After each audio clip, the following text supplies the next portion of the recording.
Hello friends, இன்றைக்கி நம்ம பார்க்க போகிறது ஒரு சூப்பரான மேங்கோ குச்சி ஐஸ்கிரீம் எப்படி செய்யுதுன்னு நம்ம பார்க்கலாம். அதுக்கு வந்து நம்ம ஒரு பெரிய சைஸ் மாம்பழத்தை எடுத்திருக்கோம். இந்த மாம்பழம் வந்து ஒட்டு மாம்பழம் சொல்லுவோம் இல்லையா, அந்த மாம்பழம் எடுத்திருக்கோம். நம்ம வந்து எப்போதுமே வந்து குண்டு மாம்பழம் இதெல்லாம் சாப்பிட்றதுக்கு யூஸ் பண்ணுவோம். இந்த மாதிரி மாம்பழங்களை வந்து ஜூஸு இல்லை வந்து இது மாதிரி ஐஸ்கிரீம் செய்கிறதுக்கு நம்ம யூஸ் பண்ணுவோம். இது ரொம்ப நல்லா பர்ஃபெக்டாக வரும். அதனால் இந்த மாதிரி பழத்தை நம்ம எடுத்துக்கலாம்.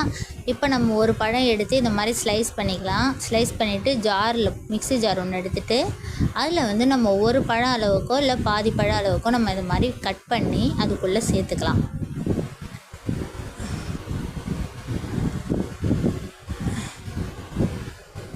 இந்த மாதிரி நம்ம கட் பண்ணி சேர்க்குறப்ப மிக்ஸி ஜாரில் நல்லா நைஸாக அரைப்படும். அதுக்காக தான் நம்ம இந்த மாதிரி ஸ்கியூபாக கட் பண்ணி இதை நம்ம மிக்ஸி ஜாரில் சேர்த்து அடிச்சுக்க போகிறோம்.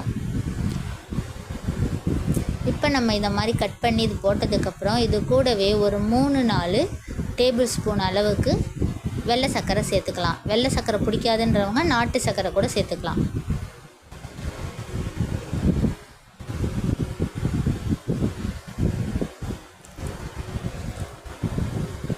இப்போ இது கூட ஒரு 2 கிளாஸ் அளவுக்கு தண்ணி சேர்த்துக்கலாம்.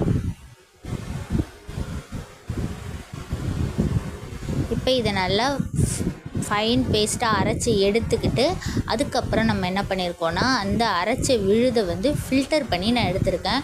ஃபில்டர் பண்ணுறப்ப ரொம்ப அந்த நார் சத்து எல்லாம் வெளியில் போகாத அளவுக்கு நைஸாக அரைச்சி அதுக்கப்புறம் ஃபில்டர் பண்ணிக்கோங்க. அப்போ தான் இந்த சத்து ஃபுல்லாக நம்மளுக்கு கிடைக்கும். இப்போ நம்ம அரைச்சி எடுத்த ஜூஸை ஃபில்டர் பண்ணி அதை இப்போ நம்ம ஒரு பவுலில் மாற்றிருக்கோம். இதை வந்து நம்ம இப்போ இந்த மோல்டு இருந்துச்சுன்னா இந்த மோல்டில் வந்து நீங்கள் இதை மாதிரி ஊற்றிக்கோங்க. மோல்டு இல்லைன்னா டம்ளார்லேயோ இல்லை கிண்ணம் அந்த மாதிரி இல்லை டீ கப் அது மாதிரி உள்ளதில் கூட நம்ம இந்த குச்சி ஐஸ்கிரீமை செய்யலாம். இப்போ நம்ம மோல்டு யூஸ் பண்ணி தான் செய்ய போகிறோம். இந்த மோல்டில் நம்ம இந்த அளவுக்கு அந்த ஒரு கோடு இருக்கும் மோல்டில், அது அளவுக்கு வந்து நம்ம இந்த ஜூஸை வந்து ஊற்றிக்கலாம். ஊற்றிட்டு இப்போ இது எல்லாத்தையும் நம்ம க்ளோஸ் பண்ணிக்கலாம்.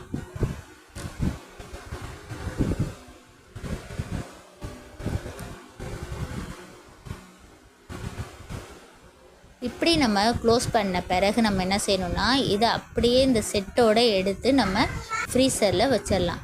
இது வந்து ஒரு 8 மணி நேரத்துக்கு இது ஃப்ரீசர்லேயே இருக்கட்டும். அப்படி இல்லைன்னா நைட்டு ரெடி பண்ணி இதை வச்சுருங்க ஃப்ரீசருக்குள்ள.